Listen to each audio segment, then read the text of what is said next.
అందరికి నమస్తే. BJP reverse ప్లాన్లో ఉంది. రివర్స్ ప్లాన్ అంటే ఏంది? అసలు బీజేపీకి ఉన్న ప్లాన్ ఏంది? అసలు ఇష్యూస్ వచ్చినప్పుడు మాట్లాడరు. నిన్న మొన్న నిరుద్యోగుల ఇష్యూ వస్తే బీజేపీలో ఏం మాట్లాడలే, రైతుల ఇష్యూస్ వస్తే ఏం మాట్లాడలేదు, రుణమాఫీ మీద బండి సంజయ్ ఒక్కరే మాట్లాడారు. ఇంతవరకు కిషన్ రెడ్డి స్టేట్మెంట్ కూడా రాలేదు. పిల్లల్ని ఈడ్స్కపోయి అరెస్ట్ చేస్తే కనీసం బీజేపీ నుంచి ఒక స్టేట్మెంట్ కూడా రాలేదు. కిషన్ రెడ్డి గారు ప్రెసిడెంట్గా ఉన్నారు, 8 మంది ఎంపీలు ఉన్నారు, 8 మంది ఎమ్మెల్యేలు ఉన్నారు, ఎవరు మాట్లాడలేదు. అసలు నోరు కూడా తెలవలేదు. తెలంగాణలో ఉన్నారో లేదో తెలియదు వాళ్ళు. కానీ ఒక ప్లాన్ మాత్రం చేస్తున్నారు వీళ్ళు. పొలిటికల్ ప్లాన్ అది. ఏంటంటే బీఆర్ఎస్కి వెళ్ళి ఒక నలుగురిని చేర్చుకోవాలంట, చేర్చుకొని వాళ్ళతో రాజీనామాలు చేయించాలంట, రాజీనామాలు చేయించి ఉప ఎన్నికలు తేవాలట. తెలంగాణలో ఉప ఎన్నికలు రావాలి. ఉప ఎన్నికలు వస్తే ఇప్పుడు బీజేపీకే పాజిటివ్ ఉంది వాతావరణం. మొన్ననే 8 ఎంపీలు గెలిచారు కదా, నెక్స్ట్ ఆ నలుగురిలో ముగ్గురు ఈజీగా మినిమం ముగ్గురిని గెలిపించుకునే అవకాశం ఉంటుంది. కాబట్టి మెయిన్గా సిటీకి వెళ్ళి, హైదరాబాద్ సిటీకి వెళ్ళి ఓ నలుగురిని జాయిన్ చేసుకోవాలి అనేది ఏదో స్కెచ్ చేసిరంట. అందులో భాగంగా ఆ మధ్యకాలంలో ఒక ఎమ్మెల్యే పైన ఈడీ దాడులు కూడా జరిగినాయి కొత్తగానే. ఆయన పోయి కాంగ్రెస్ జాయిన్ అయ్యాడు. ఆయన బీజేపీ పోతారు అనుకుంటే ఢిల్లీ పోయి బీజేపీలో కలిసి అది కాదని చెప్పి వాళ్ళు చెప్పింది ఇదే. పటాన్ చెరువు ఎమ్మెల్యేకు వాళ్ళు చెప్పింది ఏం తెలుసా? బీజేపీలో చేరాలి, ఈడీ దాడుల తర్వాత ఆయన ఢిల్లీ పోయాడు, గుర్తుంది అందరికీ. బీజేపీలో చేరాలి, అయితే రాజీనామా చేసి రావాలి. ఈ ఫార్ములా ఏంటంటే వాళ్ళు చెప్తారు, మా పార్టీకి రావాలంటే రాజీనామా చేయాలి, అది బీజేపీలో సిద్ధాంతం, అదొక మెచ్చుకోవచ్చు, అది కరెక్టే, రాజీనామా చేసి రండి అనడం.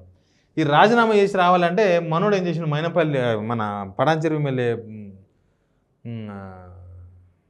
మైపాల్ రెడ్డి, గూడెం మైపాల్ రెడ్డి, ఇదంతా పెద్ద ఎక్కడో పోయేటట్టు ఉంది, ఇంకా బీజేపీలో ఏరపోతే వాళ్ళు పానం తీశారని చెప్పి కనీసం స్టేట్లో అధికారంలో ఉంది, కాంగ్రెస్లో ఏరితే కొద్దిగా సేఫ్టీ దొరుకుతుంది, రాష్ట్ర ప్రభుత్వం కదా, కొద్దిగా సేఫ్టీ దొరుకుతుంది అని చెప్పి ఆయన బీజేపీ పోకుండా వచ్చి కాంగ్రెస్ చేరిందంట.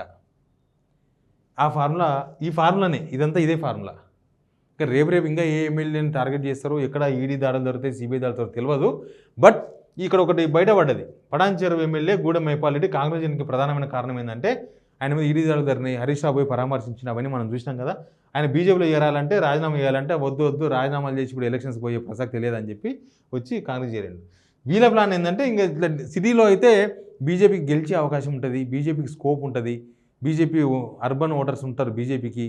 ఇప్పుడు కాంగ్రెస్ మీద వ్యతిరేకత వచ్చింది, వీళ్ళు మాట్లాడలే చేయాలి. ఇప్పటిదాకా కాంగ్రెస్లో ఏమంటారు, కాంగ్రెస్ మిత్రపక్ష పార్టీలాగా వ్యవహరిస్తుంది రాష్ట్రంలో, తెలంగాణలో బీజేపీ.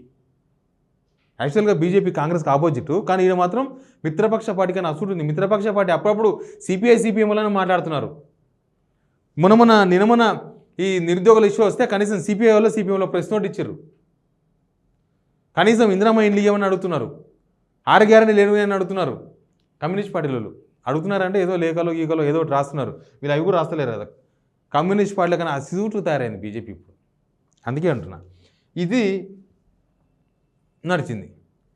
మనకు ఇది ఉంది కదా, మన మునుగోడు ఉప ఎన్నిక ఎందుకు వచ్చిందో మనకు తెలుసు కదా. రాజగోపాల్ రెడ్డి పార్టీలో చేరినప్పుడు ఉప ఎన్నిక వచ్చింది, రాజీనామా చేయించారు. బయటికి ఇప్పిందేమో ఎమ్మెల్యేలు మా పార్టీకి వస్తే రాజీనామా చేయాల్సిందని. కానీ అప్పుడు వేసిన స్కెచ్ వేరు.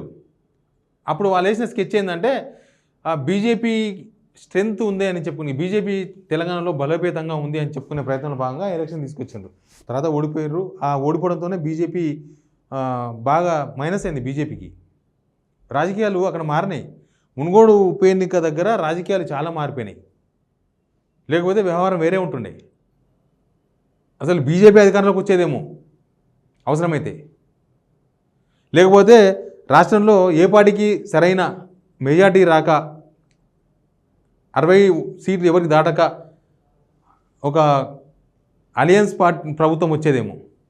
రాజకీయాలు మొత్తం మారినాయి. ఉప ఎన్నిక జరిగిన అక్కడనే, మునుగోడు దగ్గరనే. ఉప ఎన్నికల్లో కనుక బీజేపీ గెలుచుంటే రాజకీయాలు వేరుంటుండే. అక్కడ ఓడిపోయి బీజేపీ లుక్సాన్ అయింది, బీజేపీ వీక్ అయిపోయింది, కాంగ్రెస్ ముందుకు వచ్చింది. సరే, కాంగ్రెస్ గెలవకపోవచ్చు అక్కడ, కానీ ఒకసారిగా బీఆర్ఎస్ గవర్నమెంట్ మీద వ్యతిరేకత, బీజేపీ బలోపేతం అవుతున్న టైంలో అదొక పరీక్ష అయిపోయింది, అగ్ని పరీక్ష, ఓడిపోయారు, కథం అయిపోయింది అక్కడ. ఇట్లా సేమ్ అదే ఫార్ములా, మునుగోడు ఫార్ములా. ఇది మునుగోడు ఫార్ములానే ఇక్కడ పాటించాలి. కాకపోతే ఈసారి నల్గొండకో లేనిపోని వరంగల్కో బీజేపీ లేని ప్లేస్లోకి పోవద్దు, కొద్దిగా బీజేపీ అంతా స్ట్రెంత్ ఉన్న హైదరాబాద్లోనే పట్టుకోవాలి, హైదరాబాద్లోని బీఆర్ఎస్కి ఎమ్మెల్యేలు ఉన్నారు, వాళ్ళు ఒక ముగ్గురు గుంజాలనే ప్రయత్నంలో భాగంగా ఇది ఒక ప్రయత్నం చేస్తే పోయింది. ఇంకా మిగతా వాళ్ళ కోసం ప్రయత్నాలు చేస్తున్నారంట. మరి ఆ ఎవరు చేరుతారో ధైర్యవంతులు ఇప్పుడు. కానీ ఎందుకంటే అసెంబ్లీ జరిగినప్పుడు పరిస్థితులు వేరు, ప్లస్ లోక్సభ ఎలక్షన్స్ జరిగిన పరిస్థితులు వేరు. లోక్సభ ఎలక్షన్స్లో బీజేపీకి 8 వచ్చినాయంటే దానిలో మోడీ స్పేస్ ఉంది, మోడీ ఫేస్ చూసి వేసినారు. దేశమంతా మోడీ మీద కొంత వ్యతిరేకత వచ్చింది, కానీ తెలంగాణలో మోడీ గారి పైన కొద్దిగా పాజిటివ్గా ఉన్నారు. ఈ ఎలక్షన్స్ మోడీ ఎలక్షన్స్ అని చెప్పారు.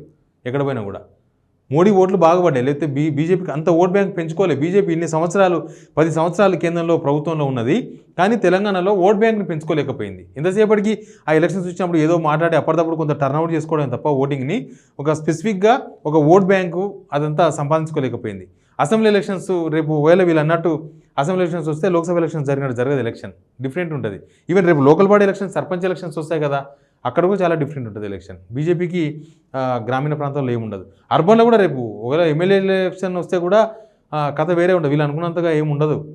ఏదో పార్లమెంట్ ఎలక్షన్స్లో 8 గెలిచినాం కదా, మా ఓట్ బ్యాంక్ అట్లే ఉంది కదా అంటే ఇప్పటికి చాలా ఉంది. కేంద్రంలో మీ ప్రభుత్వం కూడా ఇప్పుడంతా తెలుసు కదా, మొత్తం వన్ సైడ్ ఏం లేదు. ఎన్డీఏ ఎవరు ఎప్పుడు ఎన్డీఏలోకి వెళ్ళి బయటకు వస్తారో తెలియని సిచ్యువేషన్ ఉన్నది. కాబట్టి వీళ్ళు వేసే స్కెచ్ ఇది. ఈ రివర్స్ ప్లాన్ ఏంటంటే ఇది, ఓ ఉప ఎన్నిక తేవాలి తెలంగాణలో, అది కూడా హైదరాబాద్లో, గ్రేటర్ హైదరాబాద్లో ఉప ఎన్నిక తేవాలి. ఒకటి కాదు, ఒకటేసారి 3-4 ఉప ఎన్నికలు తేవాలి. తీసుకొచ్చి దానిలో సత్తా నిరూపించుకుంటే ఇంకా బీజేపీకి తిరుగుండదు అనేది ఏదో స్కెచ్ చేసిరట.